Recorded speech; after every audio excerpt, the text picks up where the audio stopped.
अजीज़ दोस्तों नमस्कार। अजीज़ दोस्तों, मेरे सामने ये पाकिस्तान झेलम के एक इलाके दीना का जब रेलवे स्टेशन का बोर्ड आया तो आपको पता है मैं एक सोच रखने वाला दिमाग रखता हूँ। तो मुझे याद आया कि यहाँ पे भारत के बहुत ही बड़े पोइट हैं, राइटर हैं, एक बहुत अच्छे नरम दिल के इंसान हैं। ठीक है, वो लेफ्ट और कम्युनिस्ट माइंडसेट रखते हैं, लेकिन बहरहाल अपनी इस पॉलिटिकल या सोशल आइडियोलॉजी मुख्तलिफ होने से कोई इंसान को मैं मुखालिफ नहीं हो जाता। और ठीक है, उनकी सोच है, उनका राइट है। सवाल मेरे को ये हुआ कि दीना में पैदा हुए गुलजार साहब दीना आए भी थे और बहुत ही इमोशनल उनका वो जर्नी था। पूरे दीना में, झेलम में लोगों ने उनका स्वागत किया था। और जितने लेखक हैं, जितने पत्रकार हैं, उन्होंने गुलजार साहब के उस दीना विज़िट को बड़ा अप्रिशिएट किया था और सब कुछ किया था। सवाल मेरे जहन में ये आया कि मेरा भी तो गांव आजक है। मैं जब आजक आया तो कितने पाकिस्तानियों ने अप्रिशिएट किया। और इंडियन एजेंट है, और गद्दार है, और इसको तो अपना पाकिस्तान नहीं पसंद, अपना आजक पसंद है, गुजरात पसंद है, भारत पसंद है। गुलजार साहब पाकिस्तान से मोहब्बत जताएं, अपने पुरखों के एरिया से मोहब्बत जताएं तो सही। आरिफ अजा क्या अपने पुरखों के इलाके से मोहब्बत जताए, भारत से मोहब्बत जताए तो गद्दार। अफसोस ही होता है, लेकिन बहरहाल ये एक लंबा टॉपिक है जिस पे मैं कई घंटों बोल सकता हूँ। लेकिन बहरहाल ये है कि मनमोहन सिंह साहब भी अपने आबाई गांव में जहाँ पे वो पैदा हुए थे वहाँ गए थे। वहाँ पर उन्होंने पैसा भी लगाया, भारत सरकार का पैसा लगाया, वहाँ पे स्कूलें बनाई, रोड्स बनाए, इलेक्ट्रिसिटी के लिए सिस्टम बनाए, सब कुछ किए। भारत का पैसा लगाया, सरकार का, अपनी जेब से नहीं लगाया था। मैं तो आजक वालों ने तो मुझे इतना मान सम्मान दिया। मैं तो गुलजार साहब की तरह कोई सेलिब्रिटी नहीं हूँ, मैं तो एक आम सा आदमी हूँ, लेकिन मेरे गांव वालों ने जितना मुझे मान दिया, सम्मान दिया, और सिर्फ मेरे गांव पे क्या, मुझे भारत के हर इलाके से इतना मान मिला, सम्मान मिला। मैं कभी देखता हूँ कि भारत के बड़े बड़े स्टार, क्रिकेट के हों या बॉलीवुड के हों, या कहीं जाते हैं तो इतने लोग जमा हो जाते हैं। तो मेरे साथ इतने लोग तो नहीं होते थे, लेकिन फिर भी मैं जब कहीं जाता था तो काफ़ी लोग आते थे और मुझे अप्रिशिएट करते थे, अपना प्यार जताते थे। ये मेरी सबसे बड़ी कमाई है जो मैंने कमाया है ज़िंदगी में, वो मेरे भारत के लोगों का मुझ पे मान है, मोहब्बत है। अजीज़ दोस्तों, लॉस एंजलिस में आग लग गई।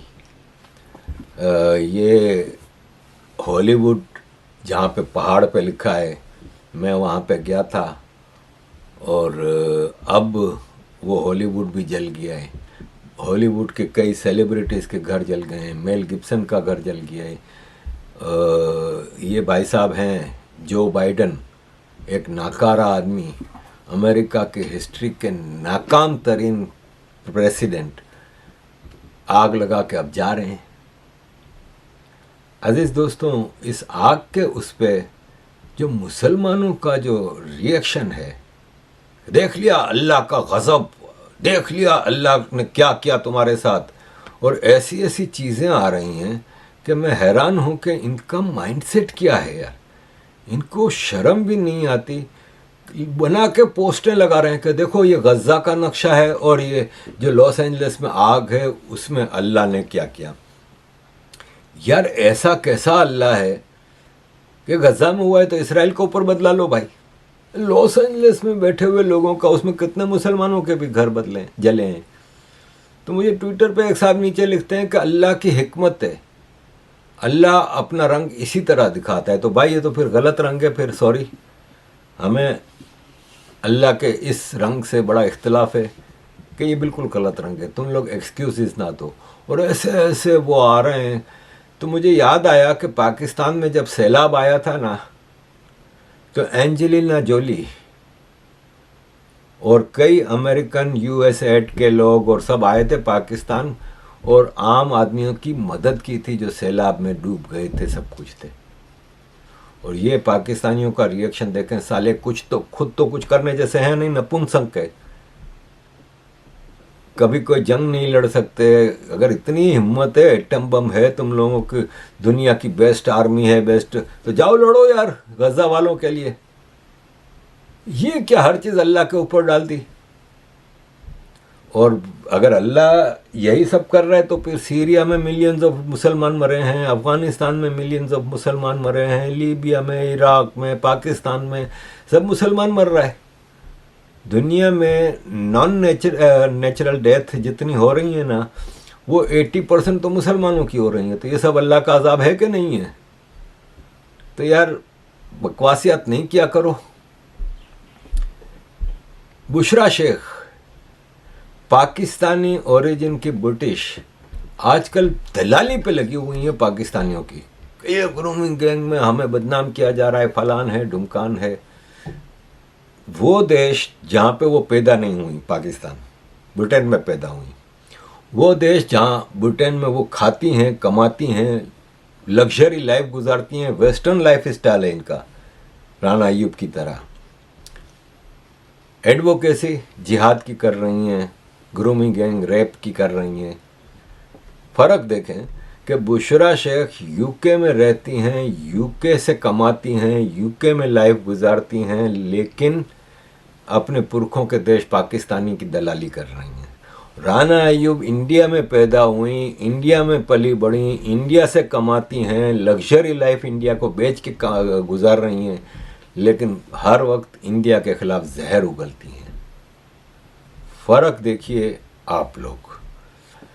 अजीज़ दोस्तों, बात इस्लाम और मुसलमानों की आई है तो ये एक पोस्ट आई जिसने मुझे हैरान किया कि ये कनाडा में ये बिलबोर्ड लगा हुआ है कि डियर कनाडा, माय हिजाब माय चॉइस। ये भी राना अय्यूब के ही और अरफा खानम शेरवानी के नारे हैं। आप सोच सकते हैं कि सऊदी अरब में या पाकिस्तान में एक बोर्ड लगे जिस पे लिखा हो कि माय बिकनी माय चॉइस, और उस पर एक बिकनी वाली औरत की फ़ोटो हो। ये फ़र्क है। अजीज़ दोस्तों, ये रिजवान पाकिस्तान का कैप्टन, ये अभी साउथ अफ्रीका से खेल के आया, एयरपोर्ट से सीधा गया मस्जिद में, तबलीग के दौरे पे चला गया। इसके साथ बांग्लादेश का एक और खिलाड़ी भी था। उन दोनों भाई साहब जा रहे हैं, तबलीगें कर रहे हैं। मुझे कोई एतराज़ नहीं, लेकिन ये हिपोक्रेसी है, प्योर हिपोक्रेसी है। अजीज़ दोस्तों, इसी हवाले से एक और ख़बर मैं आपके साथ शेयर करूंगा कि सऊदी अरब ने हलाल विस्की, हलाल रम, हलाल वोडका इंट्रोड्यूस करा दिए।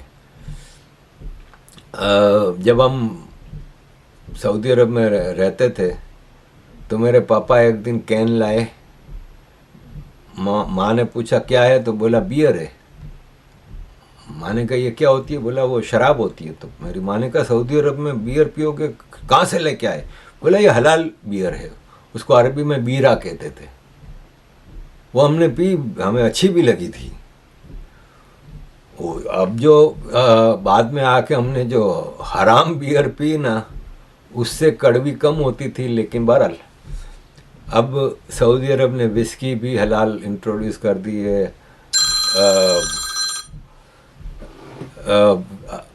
हलाल वोडका भी इंट्रोड्यूस हो गई है, हलाल रम भी इंट्रोड्यूस हो गई है। Saudi Arab is doing wonderful भाई।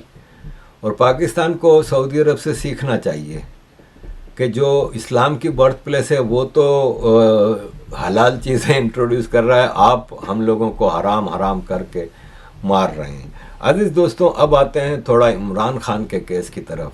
इमरान खान के वो लोग जिन्होंने 9 मई को so cold core commander house और गवर्नर हाउस और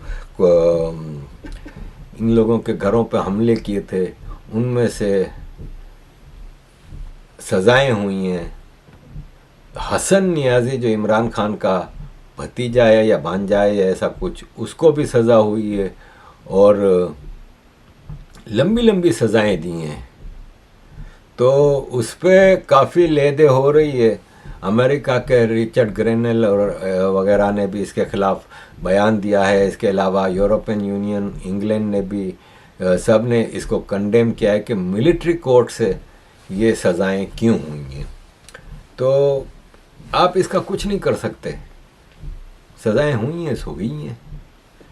ये पाकिस्तान है, बनाना रिपब्लिक है। यूरोपियन यूनियन, इंग्लैंड, अमेरिका अगर चाहें तो आज वो पाकिस्तान को गर्दन से पकड़ सकते हैं, बहुत कुछ कर सकते हैं, लेकिन इनकी मर्ज़ी से ही तो इमरान खान को हटाया गया था, इनके कहने पे ही तो इमरान खान को हटाया गया था। और फिर ये अब ड्रामे कर रहे हैं। तो लेट्स सी ट्रम्प साहब आके क्या करते हैं। इमरान खान के लोग कह रहे हैं कि हमने इमरान खान को सज़ा इसलिए हुई, इसकी गवर्नमेंट इसलिए हटाई गई कि इसने अमेरिका के ख़िलाफ़ जिहाद शुरू किया था, अमेरिका को मना कर दिया था, एब्सोल्युटली नोट कहा था, फलान है ढुमकान है। अब अमेरिका की तरफ ही देख रहे हैं कि ट्रम्प साहब आके हमें रिलीफ देंगे, हमारे लोगों को जेलों से निकाला जाएगा, हमारे लीडर इमरान खान को जेलों से निकाला जाएगा। ये इमरान खान के पीटीआई के एक दलाल हैं जो लंदन में रहते हैं। आज से 3-4 साल पहले मुझे उन्होंने ब्लॉक किया था जब मैंने सिर्फ उनसे इतना सवाल पूछा था कि आपका यूट्यूब चैनल भी है, उसकी पेमेंट आप कहीं और से ले रहे हैं, क्योंकि हमने सुना है कि आप तो बेनिफिट ले रहे हैं यहाँ पे। जिसकी इनकम होती है, तो जैसे मेरा यूट्यूब चैनल इनकम थी तो मुझे तो बेनिफिट नहीं मिल सकता, क्योंकि मेरे बैंक अकाउंट में यूट्यूब से पैसे आते हैं, तो लीगल पैसा है। तो उसने मुझे ब्लॉक कर दिया था। इसने अभी ट्वीट की है कि बताया था ना कि इंसान का अपना प्लान होता है और खुदा का अपना, और होता वही है जो खुदा चाहता है। 9 मई का ड्रामा करें, 26 नवंबर का कत्लेआम करें, इंतखाबी निशान छीनें, सज़ाएं दिलवाएं या फौजी अदालतों से सज़ाएं दिलवाएं, होगा वही जो खुदा चाहेगा। ये उस पर कह रहे हैं जब रिचर्ड ग्रेनेल ने कहा था कि फ्री इमरान खान। तो इनका खुदा अमेरिका है ना, इनका खुदा अमेरिका है, चाहे वो फौज की सपोर्ट वाले हैं या इमरान खान की सपोर्ट वाले हैं या कोई भी है, इनका सबका खुदा एक ही है। देखें, ये इमरान खान के बहुत ही अजीज़ दोस्त हैं मोहसिन बेग। इन्होंने कहा कि इमरान खान बनी गाला में शिफ्ट हुआ ना, इससे पहले इस्लामाबाद में E7 के इलाके में इसका घर था किराए का। उस घर का किराया 8 साल तक अमेरिकन कॉन्सुलेट देती रही है। मैं अदालत में ये साबित करने को तैयार हूँ। ये सब अमेरिका के खिलाफ नारे लगा के खाली बातें करते हैं, और इनकी बातें यूथियों का कोई हल नहीं है। कहते हैं नुसरत जावेद हैं कि ट्रंप ने जिसको डायरेक्टर ऑफ नेशनल इंटेलिजेंस घोषित किया है ना, तुलसी गबार्ड को, वो उसको इमरान खान पे क्रश है। और जो ट्रंप की एडमिनिस्ट्रेशन जो है वो इमरान खान को सपोर्ट कर रही है, उसके पीछे तुलसी गबार्ड का हाथ है, क्योंकि वो इमरान खान पे मरती है। यार छोड़ो ना यार, कुछ तो हमें सांस लेने दो यार। तो अजीज़ दोस्तों, ये सारी चीज़ें हैं। और एंड पे मैं ज़रा क्रिकेट के हवाले से एक चीज़ कहूँगा कि ये करुण नायर हैं। इन्होंने अभी रिकॉर्ड बनाया था कि बग़ैर आउट हुए इन्होंने सबसे ज़्यादा रन बनाए हैं वनडे क्रिकेट में। और अब विजय हज़ारे ट्रॉफी में ये 6 इनिंग खेली हैं और उसमें 5 में सेंचुरी मारी और बाकी 1 में 44 पे नॉट आउट गए हैं। यानी ये भी एक वर्ल्ड रिकॉर्ड है कि लगातार 6 इनिंग में बगैर 100 से कम पे आउट नहीं हुए। इन 6 इनिंग में 5 सेंचुरियाँ बनाई, 6 इनिंग में 4 बार नॉट आउट रहे। और इससे पहले भी वो मुश्ताक अली ट्रॉफी में भी इनकी परफॉर्मेंस इसी तरह की थी। तो फिर क्या वजह है कि मौका नहीं दिया जा रहा है? इसका कसूर क्या है? इसने ट्रिपल सेंचुरी भी बनाई थी और ये इसका आखिरी टेस्ट था ट्रिपल सेंचुरी, इसके बाद इसको निकाल दिया। तो ये जो सेलिब्रिटी कल्चर है ना, उसको अब ये क्रिकेट है भाई। आईपीएल नहीं करता सेलिब्रिटी कल्चर को एंटरटेनमेंट, क्योंकि उनका बिजनेस है भाई। नहीं परफॉर्म करते हैं, लात मार के निकाल देते हैं, ज़रूरत ही नहीं है। मतलब आप पंजाब में देख लें, 18वां कैप्टन आया है, 19 सीजन है टोटल, उसमें 18 कैप्टन बदले हैं, वो नहीं परवाह करते। तो आपका अगर एक मिसाल है, अब चैंपियंस ट्रॉफी के लिए आप टीम भेजोगे तो मस्ट है कि आप कोहली और रोहित को लें, परफॉर्मेंस की बुनियाद पे लें ना भाई। ये थोड़ी है कि अब हमारा नाम बड़ा हो गया है तो अब भले हम 10 मैच के बाद एक परफॉर्मेंस दे दें फिर हम टिक गए। तो मैं समझता हूँ कि इंडिया बहुत बड़ा है, 140 करोड़ का देश है, इसमें 11 खिलाड़ी खिलाने होते हैं आपको, तो कम से कम डिजर्विंग कैंडिडेट्स को मौका दें। खाली ये करुण नायर पे नहीं है, ईश्वरन, अभी रॉबिन उत्थापा ने कल कहा है कि ईश्वरन ने हर सीज़न में 1000 से ज़्यादा रन बनाए, तो फिर क्यों उसको टेस्ट क्रिकेट में मौका नहीं दिया जाता। अभी हमने ऑस्ट्रेलिया में देखा ना इंडिया की बैटिंग लाइनअप का क्या हाल था। तो अगर आप डिजर्विंग कैंडिडेट को मौका देंगे तो बेहतर होगा। दूसरा मेरा सवाल ये है कि पैट कमिंस ऑस्ट्रेलिया का कैप्टन है, इसने 776 ओवर कराए हैं 2023 से अब तक। बुमराह ने 500 और कुछ कराए हैं। तो क्या वजह है कि बुमराह बार बार जख्मी हो रहा है। ये जो सबसे ज़्यादा ओवर कराने वाले लोग हैं ना, इसमें नंबर 1 पे 776 ओवर कमिंस हैं, नंबर 2 पे मिचेल स्टार्क हैं, 730 ओवर कराए हैं। फिर 3 पे है सिराज, 683 ओवर कराए हैं। और फिर मैट हेनरी और टिम साउदी न्यूजीलैंड के। मेरा सवाल ये है कि फिटनेस लेवल हमारा भारत में क्यों ख़राब है। मोहम्मद शमी ज़ख्मी है कई महीनों से, इससे पहले बुमराह 6 महीने आउट ऑफ क्रिकेट रहा, फिर आईपीएल के लिए फिट हो गया। अभी बुमराह जैसा बॉलर दुनिया में कोई नहीं है, लेकिन आपको अपने प्लेयर्स की फिटनेस पे भी तवज्जो देनी होगी। आप उसको एक सीरीज़ खिला के फिर आप साइडलाइन कर देंगे। अभी तक कंफर्म नहीं हो रहा कि वो चैंपियंस ट्रॉफी खेल भी सकेंगे या नहीं। शमी को इंग्लैंड के खिलाफ सीरीज़ के लिए वो किया गया है, लेकिन मिचेल स्टार्क है, बुमराह से 5 साल बड़ा है उम्र में, बुमराह से ज़्यादा स्पीड में बॉल कराता है, मतलब तकरीबन सेम ही है, 140 के अंदर दोनों बॉलिंग स्पीड है इनकी। बुमराह से 100-150 ओवर ज़्यादा कराए। जैसे ही सीरीज़ ख़त्म हुई, इसकी बीवी ऑस्ट्रेलिया वीमेन की कैप्टन है, एलिजा हेली, कमेंट्री के लिए चला गया वहाँ से। और श्रीलंका जा रही है ऑस्ट्रेलिया की टीम अगले महीने, तो पैट कमिंस को ब्रेक दिया है और मिचेल स्टार्क श्रीलंका भी जा रहा है, इसके बाद चैंपियंस ट्रॉफी भी खेलेगा। तो मतलब इनकी फिटनेस का क्या राज है।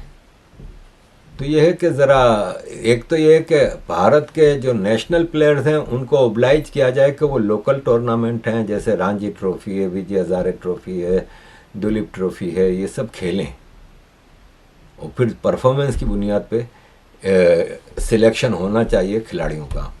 तो अजीज़ दोस्तों, ये मेरा आज का हिसाब किताब था। एंड पे वेस्ट की मतलब सबसे ख़राब प्रोडक्ट मलाला यूसुफजई ने कहा है कि बंदूक से आप टेररिस्ट को मार सकते हैं, एजुकेशन से आप टेररिज्म को मार सकते हैं। ये बयानात ही देती रहेंगी। इनकी एक्टिविटीज़ क्या हैं। इन्होंने पख्तून लड़कियों के लिए, जिसके नाम पे इन्होंने मिलियंस ऑफ पाउंड और डॉलर कमाए हैं, लग्जरियस लाइफ, 7 स्टार लाइफ गुजार रही हैं पख्तून लड़कियों की एजुकेशन पे। इन्होंने क्या किया है, 6 महीने साल में एक छोटा सा बयान दे देती हैं। इनको तो एक पूरी मूवमेंट चलानी चाहिए कि तालिबान नहीं दे रहे एजुकेशन। केपी में क्या है एजुकेशन का लेवल, केपी में लड़कियों की एजुकेशन का क्या है। सबसे कम लड़कियां पढ़ती हैं स्कूलों में केपी में। तो ये वेस्ट की एक सबसे गंदी प्रोडक्ट है, ग्रीटा थुनबर्ग और ये मलाला यूसुफजई। और ये सिर्फ ड्रामेबाजी कर सकती हैं। ये अब हॉलीवुड में फिल्मों को वो कर रही हैं स्पॉन्सर, और ये सब चीज़ें कर रही हैं। किस बुनियाद पे? अजीज़ दोस्तों, मोहम्मद यूनुस हो, मलाला यूसुफजई हो, ग्रेटा थुनबर्ग हो, ये सब वेस्ट की लेफ्ट इकोसिस्टम की प्रोडक्ट्स हैं। थैंक यू वेरी मच अजीज़ दोस्तों for all your support. Kindly keep supporting.